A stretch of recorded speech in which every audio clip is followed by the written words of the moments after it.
Hello friends, welcome to way to commerce. आज हम discuss करने वाले हैं स्टाफिंग पार्ट 2 रिक्रूटमेंट।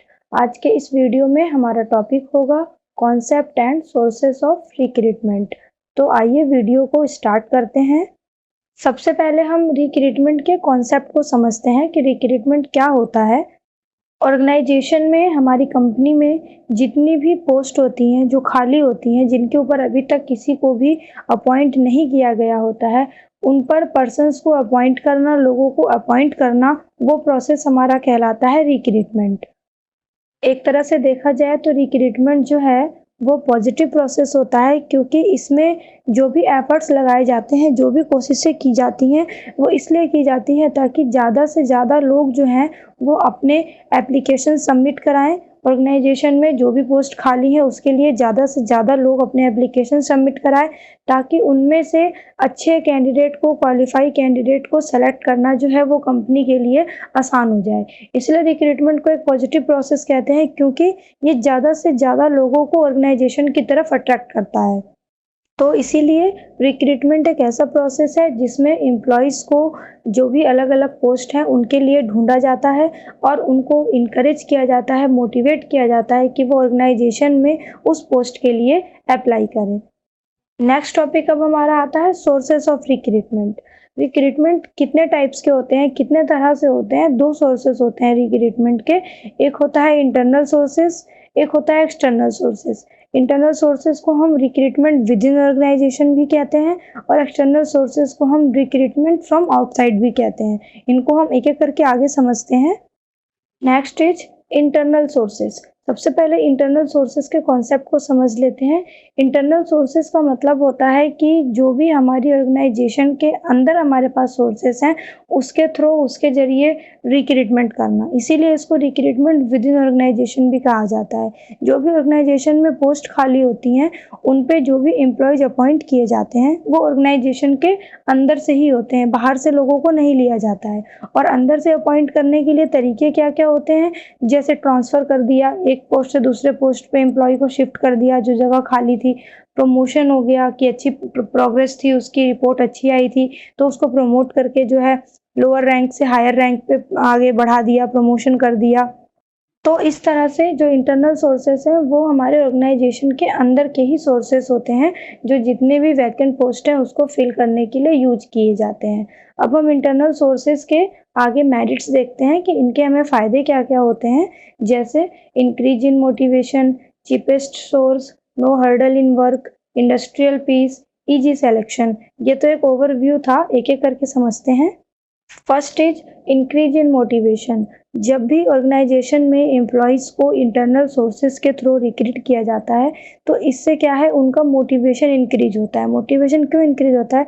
पार्टिकुलरली अगर आप देखो तो प्रमोशन के केस में एम्प्लॉय बहुत ज़्यादा मोटिवेट होते हैं। जब भी किसी लोअर रैंक के एम्प्लॉय को पता चलता है कि उसको प्रमोट करके हायर रैंक पे भेजा जा रहा है तो उसका मोरल जो है वो अच्छा होता है, उसको इंस्पायर फील होता है, वो ऑर्गेनाइजेशन के लिए और अच्छे तरीके से काम करता है, अपनी ड्यूटी को और अच्छे से और बहुत ज़्यादा एफिशिएंटली परफॉर्म करता है। तो इसीलिए इंटरनल सोर्सेज का फ़ायदा ये भी हो जाता है कि एम्प्लॉय के मोटिवेशन में इंक्रीज होता है। Next is cheapest source. Internal source जो है वो चीपेस्ट सोर्स है, क्योंकि यहाँ पर आपको एक्सटर्नल सोर्स पे कोई खर्चा करने की ज़रूरत नहीं है। बाहर से कोई सोर्स जो है वो लेने की कोई ज़रूरत नहीं है। बाहर से सोर्स नहीं लेंगे तो हमें बहुत सारे जो लॉन्ग और लेंथी प्रोसेस होते हैं सिलेक्शन और रिक्रूटमेंट के, उसको फॉलो नहीं करना। कोई ट्रेनिंग देने की ज़रूरत नहीं है, क्योंकि एम्प्लॉय ऑर्गेनाइजेशन के अंदर का ही है तो उसको पहले से ही सब कुछ पता है, तो ट्रेनिंग की भी रिक्वायरमेंट नहीं होती है। इसीलिए इंटरनल सोर्सेज जो है वो चीपेस्ट सोर्स कहलाता है। Next is no hurdle in work. जो काम चल रहा होता है उसमें किसी भी तरह की कोई रुकावट नहीं आती है। क्यों नहीं आती? क्योंकि डिपार्टमेंट में जहाँ पर भी एम्प्लॉय की संख्या बहुत ज़्यादा होती है, जहाँ ऐसे लगता है कि इस डिपार्टमेंट में बहुत सारे एम्प्लॉय हैं ज़रूरत से ज़्यादा, तो उनको वहाँ से उठा के उस डिपार्टमेंट में शिफ्ट कर देते हैं जहाँ पर एम्प्लॉयज़ की शॉर्टेज हो रही है, जहाँ पर स्टाफ की शॉर्टेज हो रही है। तो इससे क्या हुआ, जिसमें सरप्लस हो रहे थे वहाँ से सरप्लस ख़त्म हो गया, यूज़ कर लिया गया सरप्लस को, और जहाँ पर शॉर्टेज आ रही थी वहाँ पर जो कमी थी वो पूरी हो गई। तो जिसकी वजह से ना इस डिपार्टमेंट का काम रुका, ना उस डिपार्टमेंट का काम रुका। तो इसीलिए इंटरनल सोर्स की मदद से काम में कोई रुकावट नहीं आती है। Next is industrial peace. Organisation में जब प्रमोशन मिलता है एम्प्लॉयज़ को, तो वो अपने काम से सैटिस्फाई होते हैं, उनको संतुष्टि मिलती है। जब एम्प्लॉय सैटिस्फाई होंगे तो ऑर्गेनाइजेशन में एक शांति का माहौल रहेगा, एक इंडस्ट्रियल पीस जो है वो एस्टैब्लिश होता है, क्योंकि प्रमोशन ऊपर से नीचे की तरफ है, टॉप टू बॉटम कंटिन्यू रहता है पूरे ऑर्गेनाइजेशन में। अगर प्रमोशन होते रहते हैं तो ये क्या होता है, इससे एम्प्लॉयज़ को मोटिवेशन मिलती है अपने परफॉर्मेंस को अच्छा करने की, कुछ नया सीखने की, उसको प्रैक्टिस करने की। तो इस वजह से उनको अपने काम से सेटिस्फेक्शन रहता है, जिसकी वजह से इंडस्ट्री में पीस रहता है, शांति बनी रहती है। Next is easy selection. Internal sources की मदद से एम्प्लॉय को सेलेक्ट करना आसान हो जाता है। क्यों? क्योंकि जो एम्प्लॉयज़ हैं वो ऑर्गेनाइजेशन के अंदर के ही होते हैं, तो ऑर्गेनाइजेशन के अंदर के होने की वजह से और कंपनी के पास उनकी पूरी डिटेल, उनकी पूरी इन्फॉर्मेशन जो है वो अवेलेबल होती है।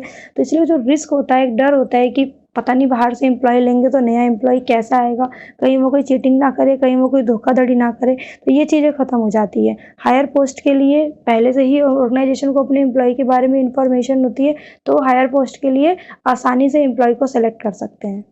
नेक्स्ट टॉपिक अब हमारा आता है डीमेरिट्स। अब इंटरनल सोर्सेज के अगर कुछ फ़ायदे हैं तो कुछ नुकसान भी हैं, जैसे stop entry of new blood, not available for new firm, no competition, less productivity and lethargic. ये एक ओवरव्यू था, एक एक करके समझते हैं। First is stop entry of new blood. जैसा अभी हमने इंटरनल सोर्सेज में पढ़ा कि बाहर से इसमें किसी को भी आने की परमिशन नहीं होती, तो ये क्या है, जो नया टैलेंट है, जो यंग टैलेंट है, हो सकता है कि बाहर टेक्निकली बहुत ज़्यादा नॉलेजेबल लोग हैं, उनको कंपनी के अंदर एंट्री करने का कोई चांस नहीं मिलता है। जो पहले से ही एम्प्लॉय हैं, जो ओल्ड एम्प्लॉय हैं, वो अपने वही ओल्ड टेक्निक से, अपने आउटडेटेड आइडिया से जो काम कर रहे होते हैं, उसी को लेके वो फॉलो कर रहे होते हैं। इंटरनल सोर्सेज में कोई नया आइडिया जो है वो डेवलप नहीं हो पाता और बाहर से कोई नया एंट्री जो है वो हो नहीं पाती है। तो इस वजह से जो इंटरनल सोर्सेज है वो पुराने मोड पे ही काम करता है और ये नई एंट्री को, नए लोगों को आने से रोकता है। Next is not available for new firm.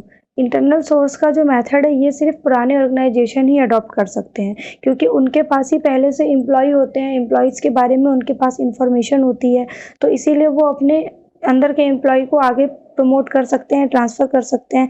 लेकिन नए ऑर्गेनाइजेशन के पास ये ऑप्शन अवेलेबल नहीं होता, उनको तो एम्प्लॉय अपॉइंट करने के लिए एक्सटर्नल सोर्स पे ही डिपेंड होना पड़ता है। Next is no competition. Internal sources में क्या होता है, जब बाहर से कोई नए एम्प्लॉय आएंगे ही नहीं, कोई बेटर क्वालिफाइड जो लोग हैं वो बाहर से अंदर एंट्री ही नहीं करेंगे, तो अंदर तो वही पुराने लोग हैं, इनको नए के साथ कंपटीशन करने का कोई चांस नहीं मिलेगा। तो यह क्या होता है कि फिर उनकी नॉलेज जो है वो भी इंक्रीज नहीं हो पाती है। तो इसीलिए यहाँ एम्प्लॉय को अपने नए और बेटर क्वालिफाइड एम्प्लॉय के साथ कंपटीशन करने का कोई चांस नहीं मिलता है। Next is less productivity. इस सोर्स में एक डिपार्टमेंट से दूसरे डिपार्टमेंट में लोगों को बहुत जल्दी जल्दी ट्रांसफ़र किया जाता है, जहाँ भी ज़रूरत महसूस होती है वहाँ पे उठा के एम्प्लॉय को ट्रांसफ़र कर दिया जाता है, जिसकी वजह से क्या होता है, कोई भी एम्प्लॉय अपने किसी भी एक काम में या एक जॉब वो जो कर रहा होता है उसमें वो अच्छे से निपुण नहीं हो पाता, उसमें वो अपने एक ही सिंगल जॉब में अच्छे से एफिशिएंट नहीं हो पाता है। तो इसका नतीजा ये होता है कि ऑर्गेनाइजेशन की प्रोडक्टिविटी जो है वो गिरने लग जाती है, वो इंक्रीज नहीं होती। Next is lethargic. Internal source जो है कहीं न कहीं जो अंदर के एम्प्लॉय होते हैं, उनके अंदर एक ये चीज़ सोच बना देता है, एक सोच पैदा कर देता है कि हम तो जो अंदर के एम्प्लॉय हैं, हमें ही ट्रांसफ़र करके या हमें ही प्रमोट करके जो आगे की जो भी पोस्टें खाली हैं, उन पे भेजा जाएगा। तो इसकी वजह से वो क्या होते हैं, आलसी हो जाते हैं, क्योंकि पता ही है बाहर से तो कोई सोर्स आएगा नहीं जो हमारी जगह लेगा। तो इसकी वजह से वो आलसी हो जाते हैं, थोड़े-से उनमें नेगलेक्ट वाला नेचर आ जाता है, वो अपने काम को जो है नेगलेक्ट करने लगते हैं। तो ये फीलिंग जो है उनको लेथार्गिक बना देती है। तो कहीं न कहीं ये भी एक इंटरनल सोर्स की लिमिटेशन है, डीमेरिट है। नेक्स्ट टॉपिक अब हमारा आता है एक्सटर्नल सोर्सेस। अब सबसे पहले हम इसके कॉन्सेप्ट को समझते हैं। एक्सटर्नल सोर्सेस को हम रिक्रूटमेंट आउटसाइड ऑर्गेनाइजेशन के नाम से भी जानते हैं, क्योंकि इसमें क्या होता है, जब भी कंपनी में कोई पोजीशन खाली होती है, कोई जगह खाली होती है, तो उसको फिल करने के लिए बाहर से यानी आउटसाइड से जो एप्लीकेशन है वो इनवाइट किए जाते हैं।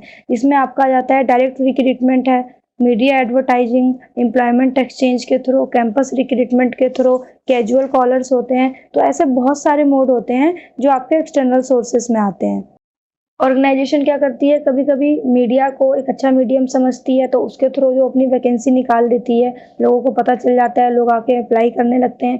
जो एम्प्लॉयमेंट एक्सचेंज के ऑफ़िस होते हैं, हर डिस्ट्रिक्ट में सेट किए गए होते हैं, वहाँ पर जो इन्फॉर्मेशन होती है जॉब की वो छोड़ दी जाती है और फिर जो एम्प्लॉयी होते हैं जिनको अप्लाई करना होता है, वो अपना बायोडाटा वहाँ छोड़ जाते हैं। तो इस तरह से वहाँ से भी कॉन्टैक्ट हो जाता है। प्लेसमेंट एजेंसियाँ हैं, वो काम करती हैं। कैंपस में रिक्रूटमेंट होता है कि जब बच्चे पढ़ाई कर रहे होते हैं यूनिवर्सिटी में, उसी दौरान कंपनियां आती हैं प्लेसमेंट करने के लिए और वहीं पे इंटरव्यू लेती है और वहीं से वहीं हैंड टू हैंड अपॉइंटमेंट हो जाता है। तो ये सब होते हैं हमारे एक्सटर्नल सोर्सेज, जिसमें बाहर से जो एम्प्लॉय हैं वो जो है अपॉइंट किए जाते हैं। नेक्स्ट टॉपिक अब हमारा आता है मेरिट्स। एक्सटर्नल सोर्सेज के अब फ़ायदे क्या हैं हमें, जैसे qualified personal, improve work performance, less chance of favouritism, wider choice and fresh talent. इनको हम एक एक करके देखते हैं। First is qualified personal. External source में बाहर से जब लोगों को मौका मिलता है, अपॉर्चुनिटी मिलती है कि जो ऑर्गेनाइजेशन के बाहर अगर क्वालिफाइड टैलेंट है, क्वालिफाइड लोग हैं, तो वो पोस्ट के लिए अप्लाई कर सकते हैं। इससे क्या होता है, ऑर्गेनाइजेशन को भी फ़ायदा होता है और उन एप्लीकेंट्स को भी फ़ायदा होता है। अच्छे अच्छे जो रिक्रूटमेंट है वो मिल जाते हैं ऑर्गेनाइजेशन को एक्सटर्नल सोर्सेज के through. Next is improve work performance. जो एक्सटर्नल सोर्सेस है उसमें कुछ जब पहले से ही ऑर्गेनाइजेशन के अंदर एम्प्लॉय होते हैं और एक्सटर्नल सोर्सेस में बाहर से भी लोग सेलेक्ट किए जाते हैं, तो पुराने और नए उन दोनों के बीच में एक कंपटीशन की जो भावना है वो पैदा होती है। आपस में उनको और अच्छा परफॉर्मेंस देने की एक होड़ लग जाती है। तो इस दौरान क्या होता है कि जो भी वर्क वो कर रहे होते हैं उनका वर्क परफॉर्मेंस इंप्रूव हो जाता है, उनकी इफ़िशिएंसी अच्छी हो जाती है।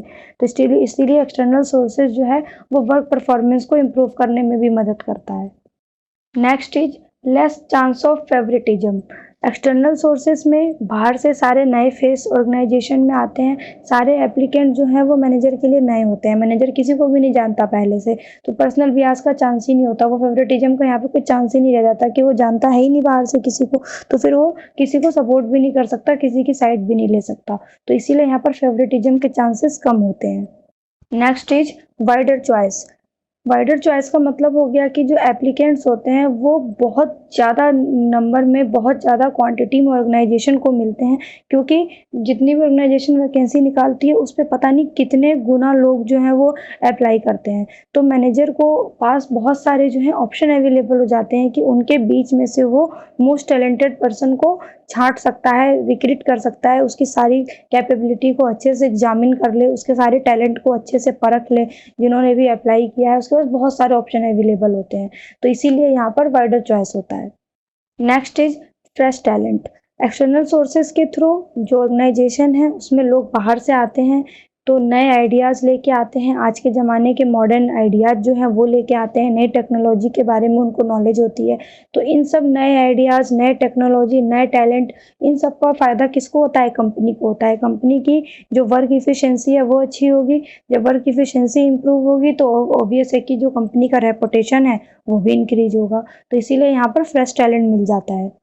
नेक्स्ट टॉपिक अब हमारा आता है डीमेरिट्स। अब एक्सटर्नल सोर्सेज के कुछ नुकसान भी हैं, जैसे increase in labour turnover, chances of wrong selection, costly process, lengthy process, dissatisfaction. इनको एक एक करके डिटेल में समझते हैं। First is increase in labour turnover.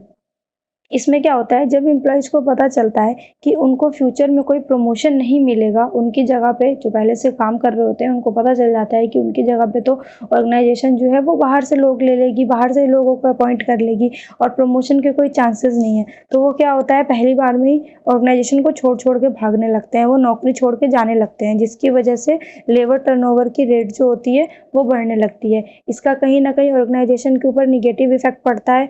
तो इससे क्या होता है, जो अच्छे टैलेंटेड लोग हैं उनको ऑर्गेनाइजेशन के प्रति एक अट्रैक्शन की जो भावना होनी चाहिए वो पैदा नहीं हो पाती है।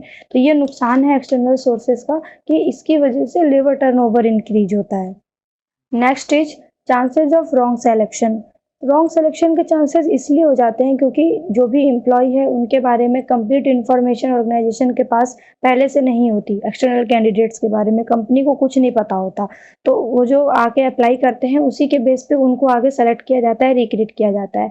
तो यहाँ पर क्या होता है, पॉसिबिलिटी हो जाती है रॉन्ग सिलेक्शन की। और अगर थोड़ी सी भी एक सिंगल सी भी मिस्टेक हुई और किसी गलत कैंडिडेट को सेलेक्ट कर लिया गया तो इसका नतीजा फिर पूरे ऑर्गेनाइजेशन को बहुत भारी चुकाना पड़ता है। तो इसीलिए यहाँ पर रॉन्ग सिलेक्शन के चांसेस होते हैं, क्योंकि इतने ज़्यादा नंबर में लोग होते हैं कि उनमें से बेस्ट को निकाल पाना काफ़ी मुश्किल टास्क हो जाता है।